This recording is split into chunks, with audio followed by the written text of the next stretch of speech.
What's up, guys? Welcome to another episode of the No Fun League. I am starting a new series where I'm going to be doing a redraft of every year's first round from 2014 to 2023. I am starting with 2014 because it's the first year that I remember watching the draft as a kid. And I also think it's one of the most talented draft classes of all time outside of quarterback, potentially. And I think it's exactly a decade apart. It's 10 draft classes from 2020 or from 2014 to 2023. And I think it'll give a good look at the players that were involved in each draft class. And then after I'm done with that 10 episode series, I want to do a long form video where I talk about which teams are the best at drafting, which teams are bad, and what goes into that. So to start things off, right off the jump, the Texans had the number one overall pick in the 2014 draft. They picked Jadeveon Clowney out of South Carolina. And obviously, like, he's still in the league. He has been on multiple teams. Didn't stick with the Texans, was traded, I believe, to Seattle at one point. But a productive player, maybe not the best player in this draft class for sure, but still a good NFL player, which is very hard to do. So taking nothing away from him or anybody else that slides in this draft or doesn't get picked and was picked originally. But Aaron Donald was in this draft class. He's easily the number one overall pick, 111 sacks, 176 tackles for loss, 3 defensive players of the year, and 10 Pro Bowls in 10 seasons as a football player. He just retired. Easily the number one overall pick. And that is how we're getting started. At number 2, the Rams originally picked Greg Robinson, an offensive tackle. Don't really know much about what ultimately happened with his career, but what I do know is that Zach Martin, who went 15 or so picks later for the Cowboys, has only allowed 15 sacks in his career and has played 9 1,000 snap seasons. And I think that's a really good metric to look at for linemen because it shows if they're consistent. And then you compare how many sacks they've given up to how many snaps that they played, and then you can get a pretty good understanding of how good or bad they are. At 3, the Jaguars picked Blake Bortles. And in the beginning, I was like, okay, let's just go away from quarterback. Let's go get something else. But the rest of the team was pretty good. They still had Maurice Jones-Drew and a couple other pieces on offense as well as defense. So I ultimately decided that quarterback was still the best option, but obviously not Blake Bortles. So I went with Derek Carr. Some people might be like, really, Derek Carr?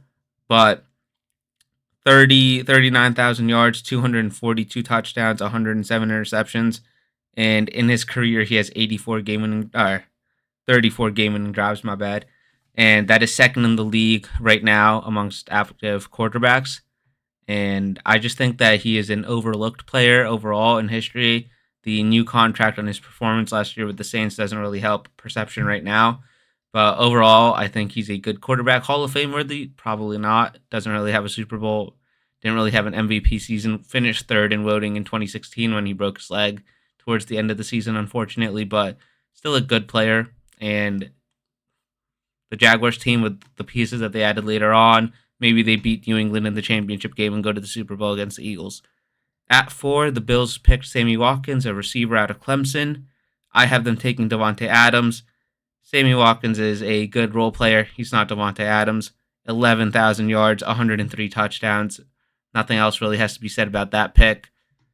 Put him in Buffalo instead of Sammy Watkins, and he's probably still there catching passes from Josh Allen. At 5, we have our first stick and pick of this redraft.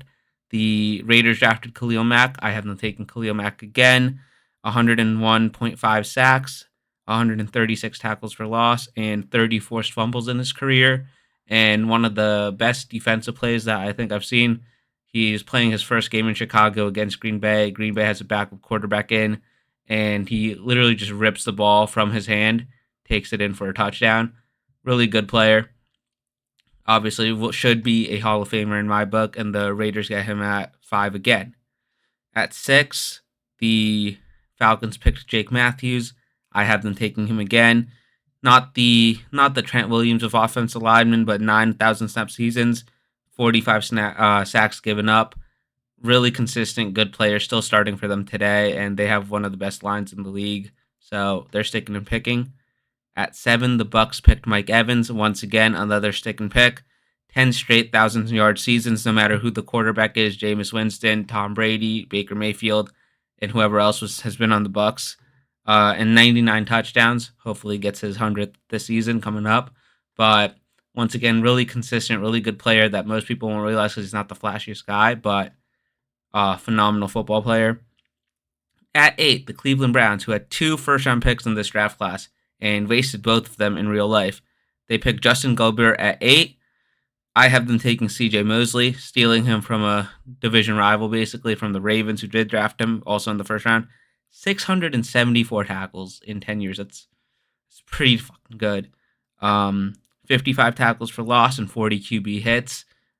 Just a really good all-around football player. Still the heart and soul of the Jets defense in his mid-30s, and put him on the Browns defense with the pieces that they had at the time, and that team 100% doesn't go 0-17 if they draft better in the last decade or so. At 9, the Vikings picked Anthony Barr. I have them taking Anthony Barr again.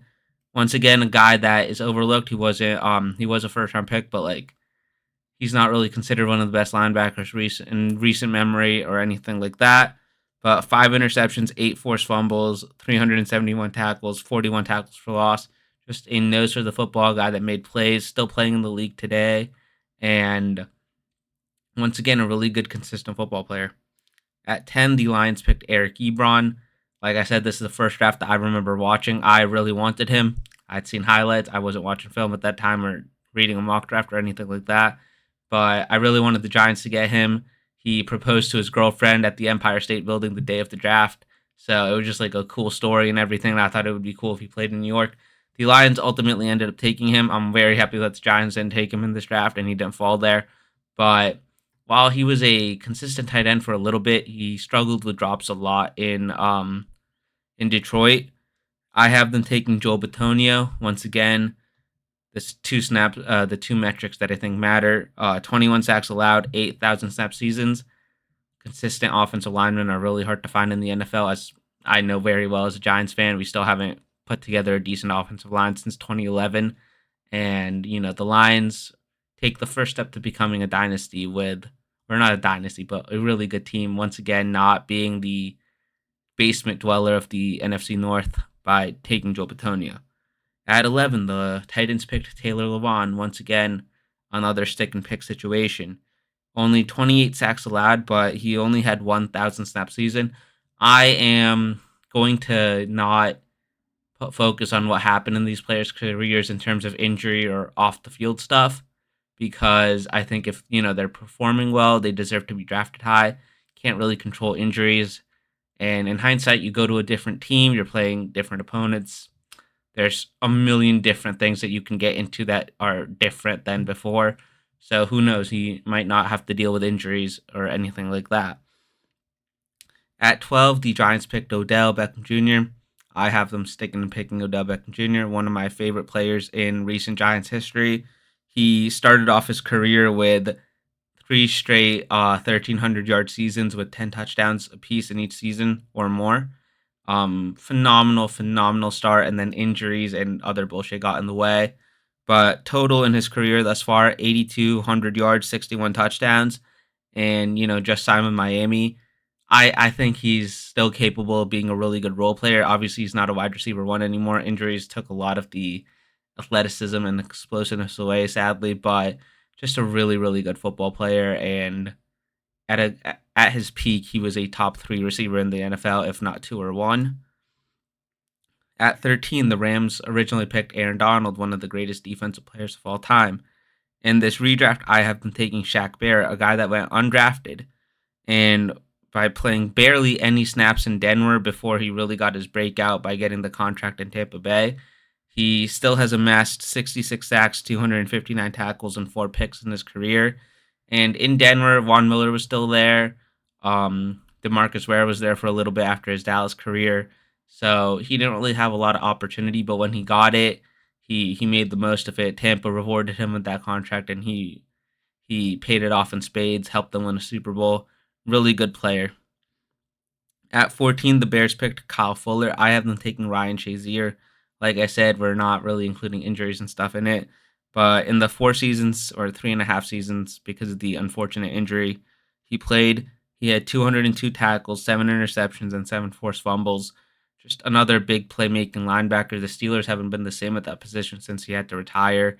And, him on the Bears would be passing the torch from Brian Urlacher to Ryan Shazier, one bald guy to another. I think he would have fit that Bears mentality perfectly and would have been a really good player for them. At 15, the Steelers did pick Ryan Shazier. I have them taking Western Richburg instead. Some of you might be wondering, who the hell is that guy? He was a center drafted by the Giants in the second round. He's only allowed 9 sacks in his career, 3 1,000 snap seasons. I say only allowed and not only has allowed, because he is not in the league anymore. He retired because of head injuries after playing in San Francisco for a few years. But while he was starting, a phenomenal center in the NFL. At 16, the Cowboys picked Zach Martin. Like I said, one of the best offensive linemen in recent history, shoo-in for the Hall of Fame. I have them taking Brandon Linder instead.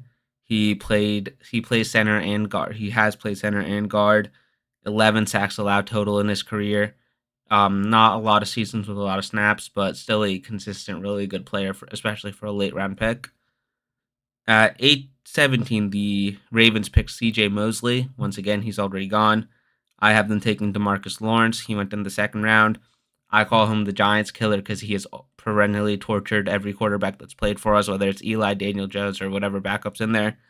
And, 58.5 sacks, 121 quarterback hits, pretty damn good. Right now Michael Parsons is taking the shine away, but for a moment there, he was really, really, really good for the Cowboys, and they were getting 1 year guys and guys that they were taking a chance on to complement him. At 18, the Jets picked Calvin Pryor, another one of our, I'd say Justin Gilbert, Eric Ebron, maybe Greg Robinson, Blake Bortles, but compared to other drafts, if you look at it, this draft didn't really have a lot of busts. Calvin Pryor, I think he played a couple of years. I didn't really delve into the guys that I knew weren't going to make it to the first round again. Didn't really make it and do a deep dive into what their career ended up entailing. I have them taking Jimmy Ward instead, another safety. 423 tackles, 9 picks. Played for the 49ers. Went to the Texans as soon as D'Amico Ryans became the head coach there because of the locker room presence and smarts that he brings as a football player to help develop a team culture, impart wisdom onto the younger players.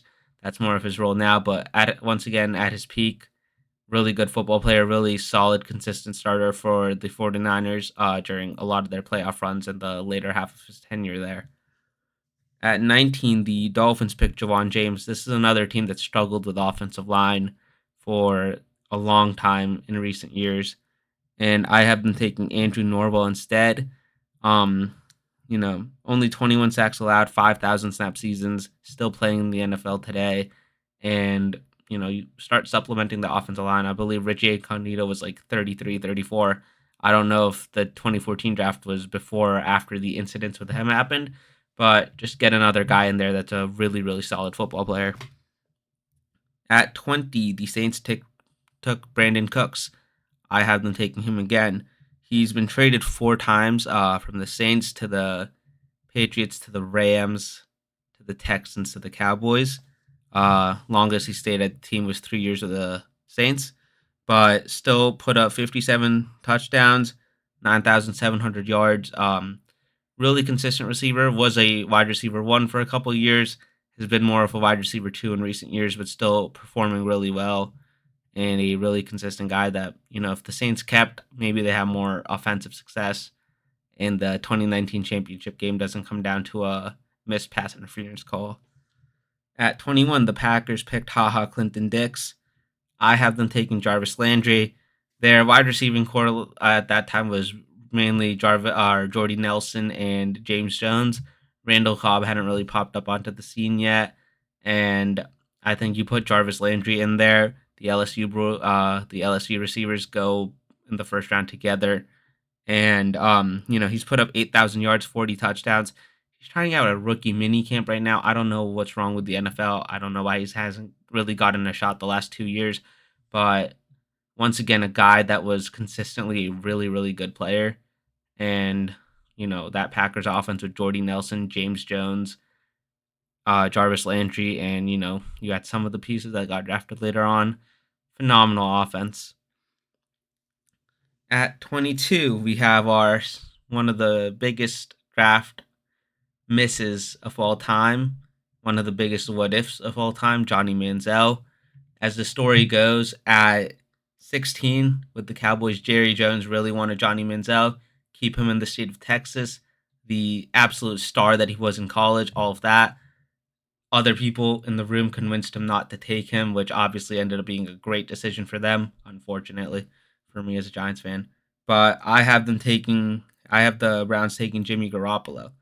As I mentioned, this Browns team had Joe Thomas, had DeQuell Jackson on defense, had a couple of other really good, really talented football players whose careers were generally wasted when it comes to wins and things like that because of the ineptitude of the team and ownership, general managers, and all of that.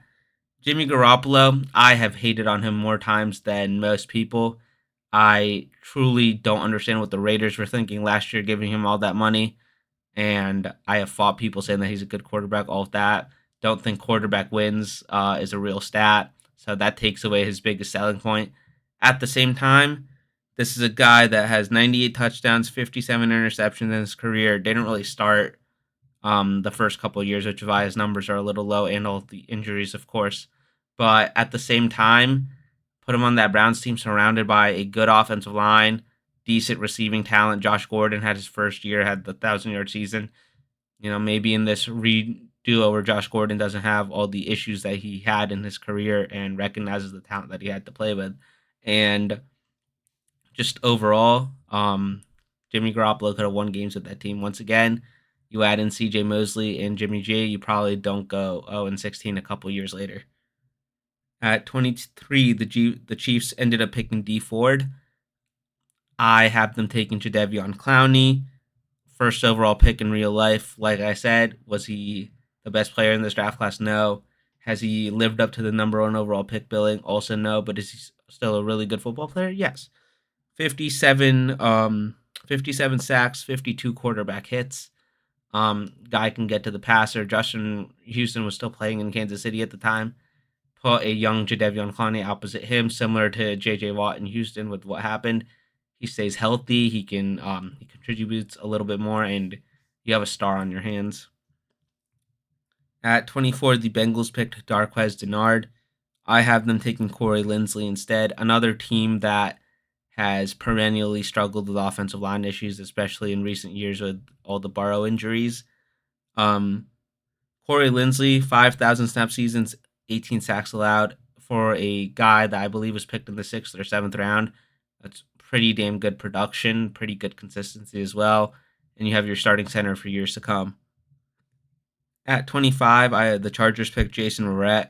I think, people talk about, especially in the NBA, like what's one star that you wish never got hurt? And, Derrick Rose, a couple other people. I'm not calling Jason Verrett a star, but I think he had the capability to be a star if injuries didn't keep getting in the way. Even the last few years he was with the Niners and just couldn't really get through a full season without one injury or another popping up, which really sucks. He's a really good player. Otherwise, he won't have the production that you want, but still a good player. I have them taking Malcolm Butler instead, hero of the Super Bowl against the Seahawks when Bill Belichick knew that they were going to throw the ball, so he put him out there after calling timeout. But overall, 19 interceptions, only one season where he was the cornerback one and he gave up over 1,000 yards, and just good player. Like genuinely for an undrafted guy, may have had a great season or a great couple of seasons as a starting corner. And if you're drafted in the first round, you get a lot more opportunity than if you're an undrafted guy. At 25, the Eagles. Interesting drafting history for that team, as y'all will see as we keep going through the series. They picked Marcus Smith, linebacker. To be perfectly honest, don't really know what he did that much in his career, but I have them taking Chris Borland. This might be random for a lot of people. I remember him vividly because he killed the Giants in the game that he played against them his rookie year. This guy finished fourth in defensive rookie of the year voting and retired right after that because of concerns about head injuries and things like that. But as I said, we're eschewing things like that in this redraft, just going based off talent and what they did in the league for however long they were in there. In his one season, 84 tackles, 2 interceptions, and Navarro Bowman was hurt. He got hurt late in the season the year before. He was playing opposite Patrick Willis on a defense that was really, really good, and he was a really good player in his role and just a good player overall. And you add him to that Eagles defense, which already had pieces like Fletcher Cox and Brandon Graham, and that defense starts becoming strong at all three levels. At 27, the Cardinals picked Dion Buchanan, a guy that I think would be better served if he was drafted into the NFL now than 10 years ago. A guy that had the versatility to play defensive back or linebacker. He was drafted as a safety. I had them taking HaHa Clinton Dix. Had the Packers go another direction a few picks ago. But Clinton Dix, just in addition to having one of the best names of all time, uh, 19 interceptions, 459 tackles so far in his career. Just and again, a guy that was a really good, consistent player for a really long time. At 28, the Panthers picked Kelvin Benjamin, a guy who I remember as causing a lot of memes and laughter when in his brief stint in Giants training camp. But I have been taking Allen Robinson. Coincidentally, he just signed with the Giants a few days ago on a vet min deal. Not the same player as he used to be, but still put up 7,000 yards and 44 touchdowns. He was really good for the Jaguars and the Bears. Signed the 3-year, 45 million deal with the Rams right after they won the Super Bowl. The Rams were awful that season, just all around. A lot of injuries were happening as well, so didn't really pan out. Ended up getting cut. Went to Pittsburgh. Didn't or not cut. I believe he was traded. Didn't really do much in Pittsburgh. Didn't have the biggest role, but as a wetman guy for the Giants, I think he'll be cool. But in his prime, Blake Bortles was one quarterback. The Chicago quarterbacks were his other set of quarterbacks. So he never really had a good quarterback and still put up really good production. So you put him with prime Cam Newton on the verge of winning MVP, going 15-1. That could be a really special connection for years. At 29, the Patriots, another team that was consistently good in the last decade, despite bad drafting, I'd say. At least in the first round, they picked Dominique Easley. I have them taking D Ford. 47 sacks, 46 hurries, 95 tackles. Hurries, for those who don't know, just when you pressure the quarterback, speed up his rhythm, force him to throw the ball earlier. But once again, really cool player. I believe, if I'm not wrong, he was the guy that jumped off sides in 2019 in the championship game. He was on the Chiefs. They were playing the Patriots. Brady threw an interception on that play. It was called back. Patriots end up winning. Imagine just there's so much that my brain, especially being such a huge football nerd, can do. Going back and thinking about all that could be different just with that one change of teams. But he's a guy that would immediately add on to that Patriots defense and make it better. At 30, the 49ers picked Jimmy Ward. He's already gone. I have them taking Gabe Jackson. One of the only times I believe in this redraft where I had a team pick an entirely different position or entirely different side of the ball. But Gabe Jackson, 23 sacks allowed, 3,000 snap seasons. I remember him playing for the Raiders, but he's played for a few other teams as well. Once again, for linemen, like I said, you look for consistency and good play, and Gabe Jackson brought that, and the Niners needed it at the time. At 31, the Broncos picked Bradley Roby. I have them taking Jason Verrett. Bradley Roby still in the league, signed with the Eagles last year, I believe. Still doing things here and there, but he's not the same guy as he was at his peak, playing with Aqib Talib and Chris Harris in Denver. But Jason Verrett, 7 interceptions, and like I said, didn't really play a lot because of injuries and stuff like that. But through his career, has only allowed 60% of catches to be caught, um, and still put up good ball production for the few times he was playing. And if injuries aren't a thing, you turn that slider all the way back in real life if possible, which it was for all the bad injuries that we see every year. But could have been a really good player. You put him on that team prime to win a championship, and he has a Super Bowl ring, has some confidence. Aqib Talib leaves. You put in Jason Verrett at the starting cornerback spot. really good things could happen. And at 32, the Vikings picked Teddy Bridgewater. I have them sticking and picking. Just saw a video of his first like scrimmage and things like that. He's coaching. He's coaching his high school alma mater right now. Retired from the NFL. His first few seasons with the Vikings took them to a playoff game and was really good, but injuries and things like that caught up, and then he transitioned to a backup role. But in that time, 15,000 yards, 76 touchdowns, 47 interceptions. So when he was the starting quarterback, he was playing pretty damn well. And I think it's a guy that, once again, injuries don't exist. I think he's a guy that's still playing for Minnesota right now. They probably don't sign Kirk Cousins to that massive deal. Maybe they're not drafting JJ McCarthy right now. So many things could be different, if not for injuries. And yeah, that was the first redraft that we're doing, the 2014 draft class. A lot of really, really good players. One of the most consistently, like one of the most well rounded draft classes that we've seen, apart from quarterback. Only had two of those go in the first round, but or three. I'm sorry, I forgot about Jimmy G. But yeah, thank you guys for watching. Please remember to like, comment, and subscribe, and I'll have the 2015 one out soon. Thank you.